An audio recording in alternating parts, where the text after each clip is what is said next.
नमस्कार साथियों, स्वागत है एक बार फिर से आप सभी का आपके अपने YouTube चैनल पे। साथियों, सबसे पहले आप सभी को राधे राधे, जय श्री कृष्ण। आप सभी को जन्माष्टमी के इस पावन पर्व की ढेर सारी शुभकामनाएं। भगवान कृष्ण आपकी मनोकामना पूरी करें, आपके जीवन में जल्द ही नौकरी आए, ऐसी मेरी इच्छा है, ऐसी मेरी मनोकामना है आपके लिए। ठीक है, तो हम लोग बिना वक्त गवाए हमारे सेशन की तरफ चलते हैं। हमारी देखो साइंस से संबंधित दो तीन क्लासें हो चुकी हैं। पिछली क्लासों के अंदर हमने आरबीसी डब्ल्यूबीसी प्लेटलेट्स के बारे में पढ़ा था। आज देखिएगा साथियों, आज एक नई चीज मैं आपके लिए लेकर के आया हूं। जिस प्रकार देखना कि एक वाहन होता है, मान लो ये एक गाड़ी है। ठीक है, ये क्या है? एक गाड़ी। और इस ये जो गाड़ी है आपकी, इसके चलने के लिए किसकी आवश्यकता पड़ेगी? यानी जब इसको चलाना होगा हम लोगों को, तो इसके लिए किसकी आवश्यकता पड़ेगी? आप कहेंगे कि तेल की आवश्यकता पड़ेगी, ऑयल की आवश्यकता पड़ेगी। वो किसी भी फॉर्म में हो सकता है, वो डीजल हो सकता है, वो पेट्रोल हो सकता है। डिपेंड करता है कि आपकी कार का इंजन किस कैटेगरी का है। ठीक है, अब देखना, जब ये तेल इसके अंदर खत्म हो जाएगा तो ये गाड़ी चलना बंद हो जाएगी। उसी प्रकार मानव होता है। जैसे मान लो ये एक इंसान है। ठीक है, ये क्या है? एक आदमी है। तो ये आदमी भी जब कोई काम कर रहा होगा, तो इसको काम करने के लिए किसकी आवश्यकता पड़ेगी? आप बोलेंगे इसको भी काम करने के लिए ऊर्जा की आवश्यकता पड़ेगी। किसकी आवश्यकता पड़ेगी? ऊर्जा की आवश्यकता पड़ेगी। अब देखना, इस कार को जो एनर्जी प्रोवाइड करवाएगा वो कौन करवाएगा? इसका एनर्जी मटेरियल जो है वो ऑयल है। कौन है? ऑयल है। इसका जो एनर्जी मटेरियल है वो रहता है ग्लूकोज। कौन रहता है? ग्लूकोज रहता है। अब देखना, ये ग्लूकोज इसको प्राप्त कहां से होगा? कहां से आएगा ये ग्लूकोज? तो व्यक्ति जिस प्रकार का भोजन करता है, जिस प्रकार का आहार ग्रहण करता है, धीरे धीरे ग्लूकोज बनता जाता है हमारे शरीर के अंदर। ठीक है, वो ग्लूकोज धीरे धीरे बर्न होता जाएगा और लास्ट में वो एटीपी के रूप में टूटता जाएगा जैसे जैसे इंसान कार्य करेगा।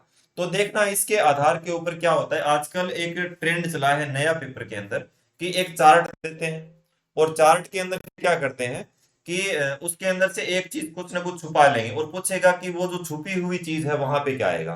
पहले नहीं आता था कि रिक्त स्थान की पूर्ति करो, तो वैसा ही एक क्वेश्चन आ सकता है। पीछे रीट में ऐसा क्वेश्चन देखने को मिला था।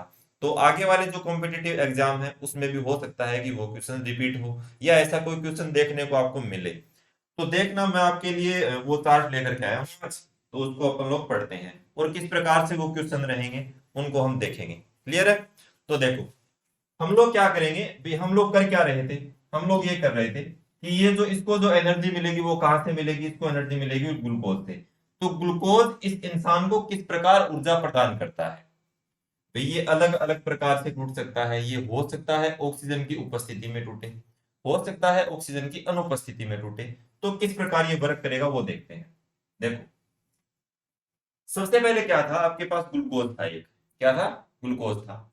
ग्लूकोज जो होता है वो 6 कार्बन का अणु होता है। आपको पता है C6H12O6, इस प्रकार से इसका फॉर्मूला रहता है। तो आपको एक चीज ये पता है कि ये कितने कार्बन का है? ये 6 कार्बन का है।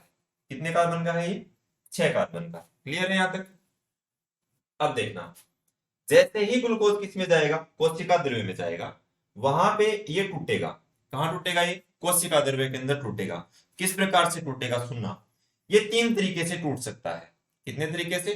3 तरीके से। यानी कि देखना, ये ग्लूकोज है, जैसे ही कोशिका द्रव्य में जाएगा तो ये पायरुवेट में टूटेगा। किसमें टूटेगा? पायरुवेट में।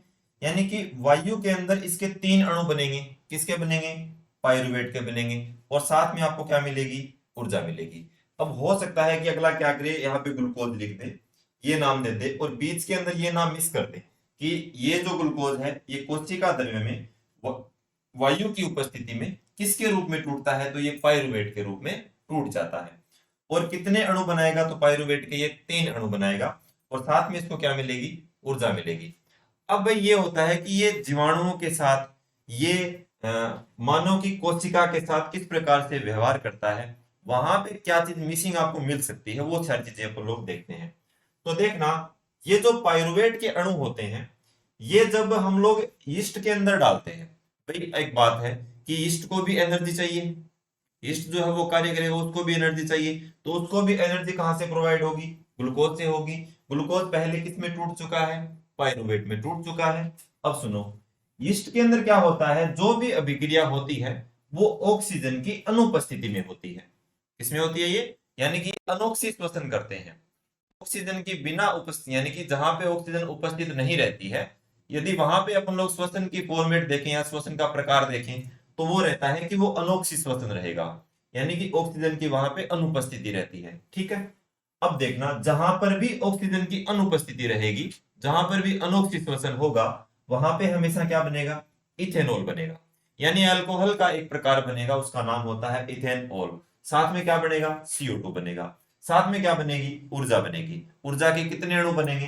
तो आप बोलेंगे कि 2 कार्बन के अणु जो होंगे वो एनर्जी के बनेंगे। अब सुनना, क्या हो सकता है कि अगला ये कहते कि पाइरुवेट जो होता है वो ईस्ट के अंदर डालते हैं, और अगली चीज मिस करते हैं कि आगे कौन सा प्रोडक्ट बनेगा। तो आपको पता है कि पाइरुवेट जो होता है वो ईस्ट के अंदर जैसे ही डालेंगे, तो ईस्ट तो करता है भैया जी अनोक्सी श्वसन। कौन सा करेगा? अनोक्सी श्वसन करेगा। और हमेशा ही अनोक्सी श्वसन से किसका निर्माण होता है? इथेनॉल का निर्माण होता है। और साथ में कार्बन डाइऑक्साइड बनेगी, साथ में ऊर्जा के कुछ एक अणु बनेंगे। कितने बनेंगे? 2 अणु बनेंगे। क्लियर है यहां तक? अब सुनो 2 नंबर। हमारी जो पेशियां होती हैं, जैसे ये हाथ की पेशी होती है, कलाई की पेशी होती है, पैर की पेशी होती है, हमारी जो पेशियां होती हैं उनमें किस प्रकार का श्वसन रहता है? तो देखना, वहां पर भी क्या रहता है? O2 का अभाव रहता है, यानी कि यहां पर भी किसका अभाव रहेगा? ऑक्सीजन का अभाव रहेगा। ऑक्सीजन का अभाव जब मानव की पेशियों में होता है, ये तो जीवाणु था, ठीक है, ये सॉरी कवक होता है। क्या होता है ये? यीस्ट एक कवक, फंजाई का एक प्रकार होता है, कवक होता है। तो ये भी कई बार पूछ लेते हैं कि ईस्ट किसका प्रकार होता है, तो ये कवक का रहता है। ओके, तो हमारी जो पेशियां होती हैं, हम जैसे ही काम करना स्टार्ट करेंगे, तो जैसे हम काम करना स्टार्ट करते हैं तो हमारा ग्लूकोज बर्न होगा। हमारी एटीपियां जो होती हैं, एटीपी जितनी भी हैं, वो भी सारी की सारी बर्न होंगी। जैसे जैसे वो बर्न होंगी तो काम करते वक्त हमारे कौन सा अंग जो है वो काम कर रहा है? हमको जोर भी आएगा काम करते समय। जैसे मान लो कोई काम कर रहे हैं, वजन उठा रहे हैं, तो हमारे हाथ को जोर आएगा ही आएगा। तो हमारे हाथ की जो पेशी होती है, उसके अंदर लैक्टिक एसिड का निर्माण हो जाता है। यानी कि ये पहले पाइरुवेट था, अब ये किस में चेंज हो गया? लैक्टिक एसिड में चेंज हो गया। ये जो लैक्टिक एसिड होता है, इसी के कारण मांसपेशियों के अंदर दर्द का अनुभव होता है। हमारी जो मांसपेशियां काम करने के उपरांत दर्द करने लग जाती हैं, वो इस कारण लग जाती हैं क्योंकि लैक्टिक अम्ल का निर्माण हो जाता है। और यह लैक्टिक अम्ल कैसे जाएगा? आप कोई भी चिकनाई युक्त पदार्थ लेकर के जहां पे आपके दर्द हो रहा है वहां पे लगा लीजिए, फिर धीरे धीरे हल्के हल्के हाथों से जब आप उसकी मालिश करते हैं, तब वो क्या होगा? ये लैक्टिक अम्ल फिर से पाइरुवेट में चेंज हो जाएगा, और इंसान का जो दर्द है वो शांत हो जाता है। ठीक है, तो देखो, O2 का अभाव रहेगा, हमारी मांसपेशियां कौन सा श्वसन करेंगी? तो आप बताएंगे अनोक्सी श्वसन करेंगी, यानी कि वहां पे ऑक्सीजन का अभाव रहता है। तो जहां पे ऑक्सीजन का अभाव रहेगा, वहां पे किस प्रकार का श्वसन किया जाएगा? अनोक्सी श्वसन, यानी कि वहां पे ऑक्सीजन उपस्थित नहीं है। साथ में क्या बनेगी? ऊर्जा बनेगी। क्या बनेगी? ऊर्जा। और ऊर्जा के कितने अणु बनेंगे? 3 कार्बन के अणु जो होंगे वो ऊर्जा के बनेंगे। क्लियर है यहां तक? अब देखो 3 नंबर पे। 3 नंबर पे होता है कि अपन लोग माइटोकॉन्ड्रिया के बारे में देखते हैं। माइटोकॉन्ड्रिया के अंदर क्या पाया जाता है? ऑक्सीजन पाई जाती है। तो हम लोग बोलते हैं ना कि अपनी कोशिका का ऊर्जा ग्रह यही होता है। हमारे शरीर को सबसे ज्यादा ऊर्जा कौन प्रोवाइड करवाता है? माइटोकॉन्ड्रिया करवाता है। अब सुनो, ये जो O2 होता है, ये सारा का सारा किसकी उपस्थिति में रहेगा? यानी कि ये ग्लूकोज पहले किस में टूट चुका है? पाइरुवेट में टूट चुका है। हमको चाहिए ऊर्जा। ऊर्जा किस फॉर्मेट में चाहिए? एटीपी के रूप में चाहिए, यानी कि एडिनोसिन ट्राइफॉस्फेट के रूप में हम लोगों को एनर्जी चाहिए। कौन प्रोवाइड करवाएगा? माइटोकॉन्ड्रिया प्रोवाइड करवाएगा। तो ये जब ऑक्सीजन की उपस्थिति में ये पाइरुवेट का जो अणु होता है वो कार्बन डाइऑक्साइड, पानी और ऊर्जा के रूप में टूट जाता है। तो सीधी सी बात है, ये एज इट इज पूछा हुआ है रीट के एग्जाम में। यहां से एक नाम मिसिंग मिलेगा आपको, तो कौन सा मिल सकता है वो? ठीक है ना, हो सकता है यही मिटा दे, ये फिर ये बोल दे कि ग्लूकोज कौन से स्थान पे पाइरुवेट में टूटता है, तो ये कोशिका द्रव्य में टूटता है। ठीक है, ये माइटोकॉन्ड्रिया के अंदर जो श्वसन होता है वो कौन सा होता है? ऑक्सी या अनोक्सी? तो ये ऑक्सी श्वसन होता है, क्योंकि ये ऑक्सीजन की उपस्थिति में रहता है। फिर क्या क्या बनेगा? तो CO2 बनेगी, पानी का अणु अणु बनेगा, और एनर्जी मिलेगी, यानी कि वो एटीपी के रूप में रहेगी। तो आप इसका एक स्क्रीनशॉट ले लीजिए। ठीक है,